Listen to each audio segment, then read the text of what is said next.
Hello students, कैसे हो आप सब। Today we come up with another new chapter that is your chapter number 16, electric current and its chemical effects. So इस chapter में हम क्या डिस्कस करेंगे कि इलेक्ट्रिक करंट क्या होता है, उसके इफ़ेक्ट्स क्या होते हैं chemically, physically, all we have to discuss in this chapter. So let's get started with the video. So we have already learn कि जो मटीरियल्स इलेक्ट्रिसिटी पास कर सकते हैं, ठीक है, तो उनको हम कंडक्टर्स बोलते हैं। और जो अच्छे कंडक्टर्स होते हैं, जो अच्छे से इलेक्ट्रिसिटी को पास करते हैं, उसे हम गुड कंडक्टर बोलते हैं। और जो मटेरियल इलेक्ट्रिसिटी को पास नहीं कर सकता, अलाउ नहीं करता उनमें से पास करना इलेक्ट्रिसिटी को, तो उसे हम पुअर कंडक्टर या फिर इंसुलेटर कहते हैं। जिसके कुछ एग्जांपल्स हैं, that is plastic, wood, Bakelite. ठीक है, अब देखो कंडक्शन होती है through liquids. So conduction, most of the well known conductors materials होते हैं सॉलिड स्टेट के अंदर, लेकिन कुछ जो लिक्विड स्टेट के अंदर अगर होंगे, सो लिक्विड भी क्या कंडक्ट कर सकती है इलेक्ट्रिसिटी को। So can an electric current pass through a liquid. तो अब हम जानेंगे कि जो लिक्विड के ज़रिए जो इलेक्ट्रिसिटी है क्या वो पास कर सकती है। तो उसके लिए हमें परफॉर्म करनी है एक एक्टिविटी। आपको कनेक्ट करनी है एक टॉर्च बल्ब को बैटरी के साथ, और उसके अंदर कनेक्टिंग वायर्स को लगाना है, जैसे आपको यहाँ पे शो हुआ है। इस अरेंजमेंट को हम बोलते हैं कॉन्टीन्यूटी टेस्टर, जिससे हम टेस्ट कर सकते हैं कि इनकी कॉन्टीन्यूटी कैसी है।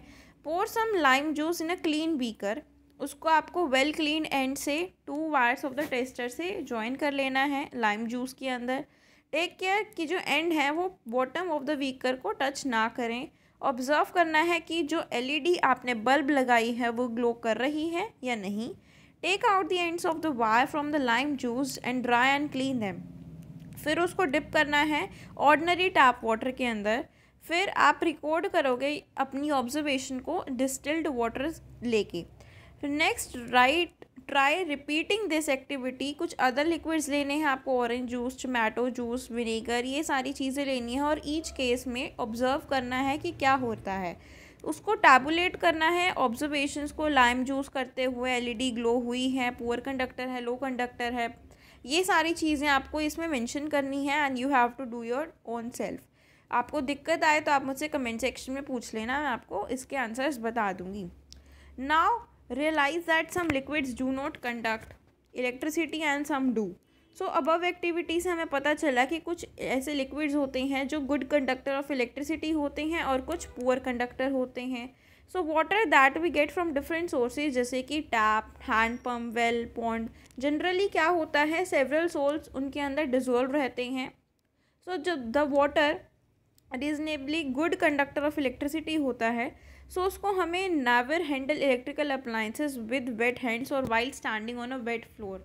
तो हमने देखा है, हमने सुना है कि जब भी हम कहीं पे खड़े होते हैं या जब भी किसी इलेक्ट्रिकल अप्लायंस को यूज़ करते हैं, तो उसे वेट हैंड से यूज़ नहीं करते। क्यों? क्योंकि लिक्विड के थ्रू भी इलेक्ट्रिसिटी पास कर सकती है। ठीक है, नेक्स्ट है cause of conductivity of liquids. So conductivity, conduction क्यों होता है लिक्विड के अंदर, इसका कारण क्या है, कोज क्या है। सो उसके लिए हमें इलेक्ट्रिक करंट पास करता है थ्रू अ लिक्विड, तो उसके लिए हमें एक एक्टिविटी दी हुई है। डिस्टिल्ड वाटर लेना है क्लीन ड्राई बीकर के अंदर, और उस डिस्टिल्ड वाटर के अंदर इलेक्ट्रिसिटी नहीं होती, वो पास नहीं कर सकता। सो कुछ अमाउंट ऑफ कॉमन सोल्ट आप उसके अंदर डिज़ोल्व करेंगे, तो आप क्या देखेंगे, कॉन्टीन्यूटी टेस्टर से आप उसको ऑब्जर्व करेंगे, जो एलईडी है या बल्ब आपने जो उसके साथ फिट की है वो ग्लो कर जाएगी। सो इससे हम कहेंगे कि जो सोल्यूशन है कॉमन सोल्ट का वाटर के अंदर, एक गुड कंडक्टर ऑफ इलेक्ट्रिसिटी है। इस एक्टिविटी को आपको रिपीट करना है डाइल्यूट हाइड्रोक्लोरिक एसिड डाल के, कॉस्टिक सोडा डाल के, और बल्ब की ग्लोइंग नॉट ग्लोइंग ये आपको मेंशन करनी है, ऑब्जर्व करनी है। So why do salt, acid और caustic soda make the water conductive to electricity. क्योंकि जो कॉमन सोल्ट होता है उसके अंदर पॉजिटिवली चार्ज सोडियम और नेगेटिवली चार्ज क्लोरीन आयंस होते हैं, Na+ and Cl negative ions होते हैं। So water not only break sodium chloride into electrically charge sodium and chlorine ions, but also separate these ions. सो जो NaCl था, जिसको हमने सोडियम कॉमन सोल्ट डाला, वो किस में सेपरेट हो जाता है, आयंस में सेपरेट हो जाता है, और क्या हो जाता है, Na+ और Cl- अलग अलग हो जाते हैं। सो ये मूवमेंट होती है आयंस की विद इन द सॉल्यूशन, जिसकी वजह से डिस्टिल्ड वाटर कंडक्टिव हो जाता है इलेक्ट्रिसिटी के थ्रू। सो इससे हम कह सकते हैं कि जो फ्लो ऑफ इलेक्ट्रिसिटी है लिक्विड्स के अंदर, मूवमेंट ऑफ आयंस की वजह से होता है। So the molecules of salt acid bases on being dissolve in water, उसे हम कहेंगे to break up into free positive और नेगेटिव मोबाइल आयंस। और ये जो फ्री मोबाइल आयंस होते हैं इलेक्ट्रिक करंट को पास करने देते हैं, उनको कंडक्टिव बनाते हैं, और हम उन कंडक्टिव सॉल्यूशंस को इलेक्ट्रोलाइट्स कहते हैं। अब देखते हैं कि इलेक्ट्रोलाइट्स बेसिकली होता क्या है।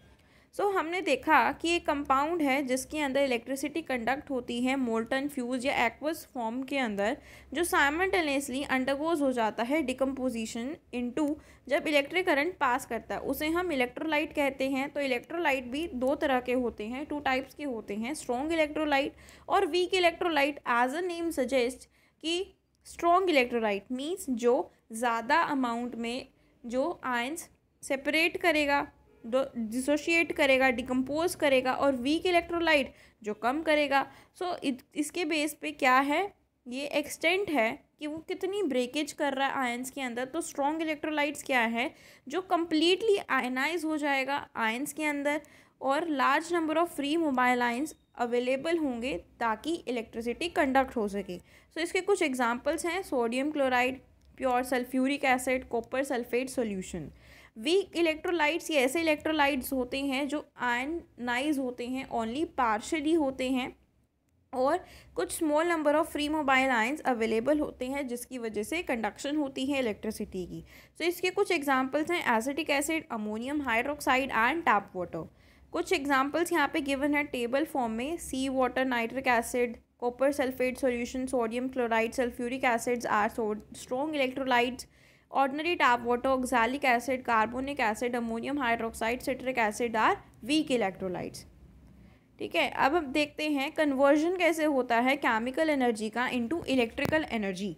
सो वी नो कि it is possible to convert one form of energy into another. हमें पता है कि एक जो एनर्जी होती है वो या तो ना तो क्रिएट की जा सकती है और ना वो डिस्ट्रॉय की जा सकती है, तो हम उसे कन्वर्ट कर सकते हैं।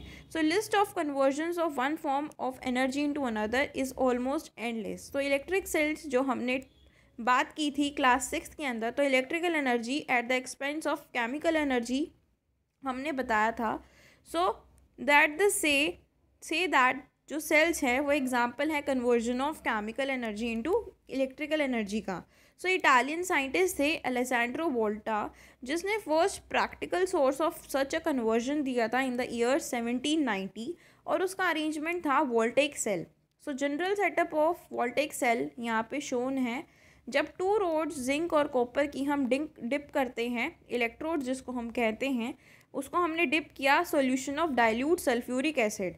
सो यहाँ पे केमिकल रिएक्शंस होंगी with in the system. So ये जो रिएक्शंस होंगी वो इलेक्ट्रिकल एनर्जी को कन्वर्ट करेगी फ्रॉम केमिकल एनर्जी से।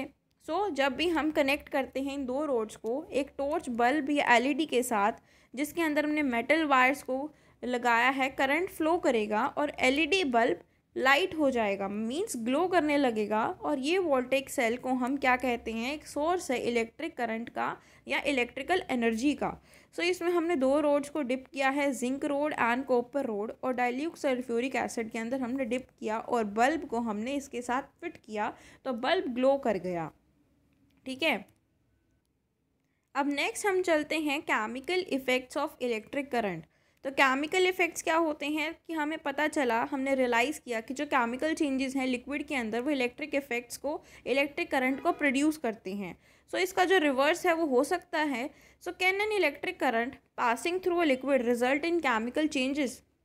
माइकल फैराडे एक ब्रिटिश एक्सपेरिमेंटल फिजिस्ट था जिसने अपने एक्सपेरिमेंट्स को on the passage of electricity through liquids में ऑब्जर्व किया, शुरू किया 1834 के अंदर। तो उसने ऑब्जर्व किया इंटरेस्टिंग केमिकल चेंजेस हो रहे थे जब उसने इलेक्ट्रिक करंट को पास किया एक आयनिक सॉल्यूशन के अंदर। सो रिजल्टिंग इफेक्ट्स को क्या कहेंगे हम, केमिकल इफेक्ट्स ऑफ करंट। तो करंट में होता हुआ केमिकल इफेक्ट, उसको हम क्या कहेंगे, chemical effects of current. So Faraday was called the phenomena resulting from the passage of electricity through liquid, जिसको हम इलेक्ट्रोलिसिस कहते हैं। एंड दिस इज़ बिकॉज क्योंकि केमिकल चेंजेस होते हैं सिस्टम के अंदर, इलेक्ट्रोलाइट के अंदर। इसके लिए हमारे पास एक एक्टिविटी है to find out the kind of chemical effects changes जो इलेक्ट्रिक करंट जब पास करता है एक आयनिक सॉल्यूशन के अंदर तो होते हैं। सो इसके लिए हमारे पास है इलेक्ट्रोलिसिस करेंगे हम वाटर का। सो उसके लिए हमें मटेरियल्स चाहिए, एक बैटरी चाहिए, 2 graphite pencils, beaker, tap water, connecting wires and tape. Procedure क्या है, शार्प करना है हमें both ends of both the pencils, fill the beaker with tap water. उस सिंपल सर्किट को आपको बनाना है। It is important to make a good contact with the graphite in the pencils, secure the wires with tape. आपको cardboard का use करना है ताकि पेंसिल्स वर्टिकल पोजीशन में हैंग रहे। Place the expose tips of the pencils in the water such that tips are fully submerged but are not touching the bottom. वो ऐसे उठे हुए होने चाहिए, ना कि बॉटम को टच करें। So we are using the 2 pencils as a electrodes here. हमें इसे इलेक्ट्रोड्स के रूप में यूज़ करना है। So now wait for 3 to 4 minutes और उन इलेक्ट्रोड्स को आपको ऑब्जर्व करना है केयरफुली। स्मॉल गैस बबल्स आपको दिखेंगे नियर द इलेक्ट्रोड्स फॉर्म होते हुए। तो can we call this change taking place in a tap water a chemical change? तो हम क्या कह सकते हैं कि ये केमिकल चेंज है। So it was a British chemist जो विलियम निकोलसन था, उसने शो किया कि 2 इलेक्ट्रोड्स को अगर हम इमर्स करते हैं वाटर के अंदर तो एक steady current was pass through it. Bubbles oxygen के, हाइड्रोजन के प्रोड्यूस होते हैं। ऑक्सीजन बबल्स जो होते हैं वो फॉर्म्ड होते हैं इलेक्ट्रोड, जिसको हम एनोड कहते हैं, जो positive terminal of the battery से जुड़ा हुआ है।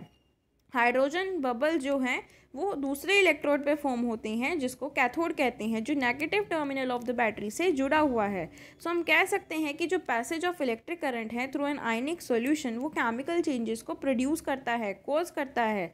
सो chemical reactions taking place in the solution depend on the उसकी नेचर क्या ऐसा है, इलेक्ट्रोड्स का नेचर और कंसंट्रेशन कैसी है सॉल्यूशन की, तभी जाके उसके केमिकल रिएक्शंस होते हैं। सो कुछ प्रोमिनेंट इफेक्ट्स केमिकल रिएक्शंस के जो इलेक्ट्रोड्स पे होते हैं and with in the solutions, जो मेटल्स हैं वो डिपॉजिट हो जाता है इलेक्ट्रोड के सरफेस पे, गैसियस बबल्स फॉर्म हो जाती हैं नियर द इलेक्ट्रोड्स, चेंज हो जाता है सॉल्यूशन का जो डिसोल्यूशन ऑफ डिफरेंट आयंस की वजह से होता है। सो ये हमने इस चैप्टर में डिस्कस किया, इस चैप्टर को शुरू किया। आई होप आपको ये वीडियो अच्छा लगी होगी। अगर अच्छी लगी है तो चैनल को लाइक कर दें, सब्सक्राइब कर दें और कमेंट करके ज़रूर बताएं आपको वीडियो कैसी लगी। नेक्स्ट मिलते हैं हम पार्ट 2 में। Stay tuned for the next video. Thank you so much.